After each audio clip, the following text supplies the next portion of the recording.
Hi everyone, it's Mrs. Wine. Welcome back to art class. Today I'm going to be giving you some tips to help you begin your Amate bird painting. So as you can see, I've actually already started. I have my Amate inspired bird with the exaggerated wings on my brown paper. And I've already started painting the top of the head.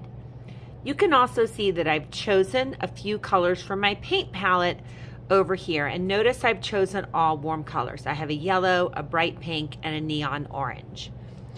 So the first technique that I want to talk about is when you're painting today, it's really important that you go super slowly around the edges. We've already outlined it in Sharpie, and if we can avoid going back over that area, that would be fantastic. And then the next thing I want to show you is I want to show you a challenge move. Now I could certainly just paint this bird all one color, but if I really want to challenge myself, I could try painting a gradation. And a gradation is when I slowly change from one color to a different color. So as you can see, I've already started with the yellow, and I've already painted the top of the bird's head with the yellow. Now to paint a gradation, what I'm going to do is as I move down the bird, I'm slowly going to start to add in some of one of my other colors. I think I'm going to add the pink. So I'm going to pick up just a tiny bit of pink on my brush, and I'm going to very slowly start to mix that pink in with the yellow. I can go back and get a little more yellow. And I just want those two colors to start to blend together. And then I'm going to pick up a little more yellow. Painting a gradation requires that you do all the work while the paint is wet.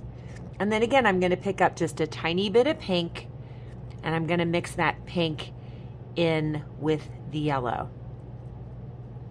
And as you can tell, I picked up a little more pink that time. I can add a little more yellow. My brush already has some of that pink on it. And again, I can pick up a little more pink and start to mix that pink and yellow together.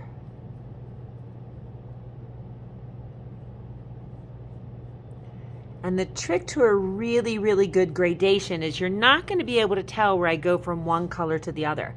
So if I look and I can kind of see a line here, then maybe I want to come back, get just a tiny bit more of the yellow and work on blending that to make that a little more smooth.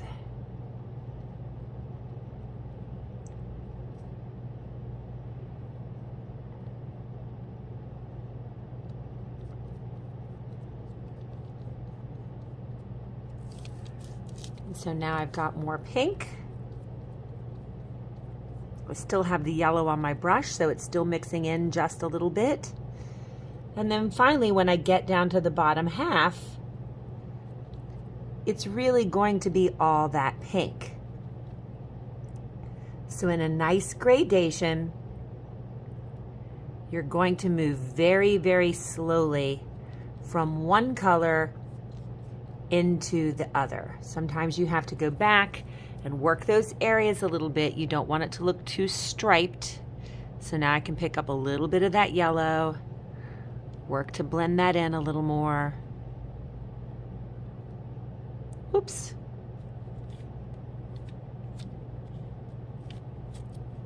Want to try to leave those black lines showing.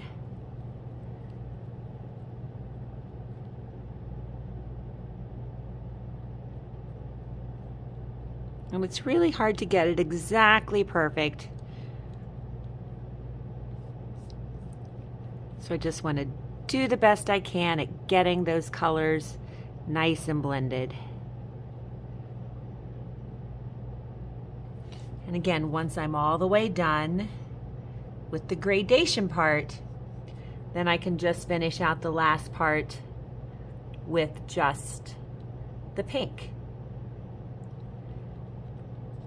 Keeping in mind, if I'm trying to get into some small areas, I might either need to turn my hand, or remember, your paper is not glued down. It's perfectly fine to change your paper around so that your hand can reach those areas. I'm a lefty, so it helps me to be able to see the end of my brush. I can control it and see exactly where it's going. If I were painting this right-handed, I would try turning my paper this direction so that, again, I can still see exactly where that brush is going.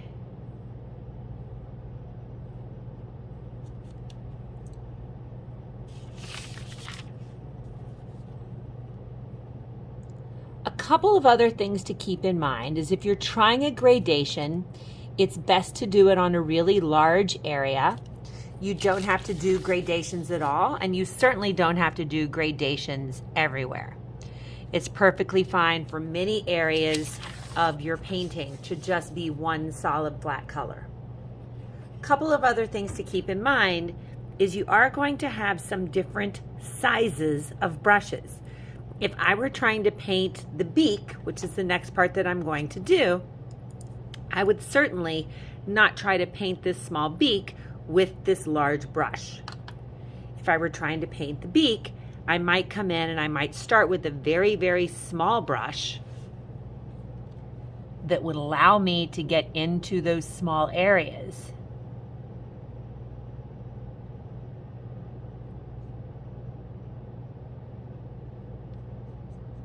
And then as I moved out into a bigger area, I might even change to a bigger brush.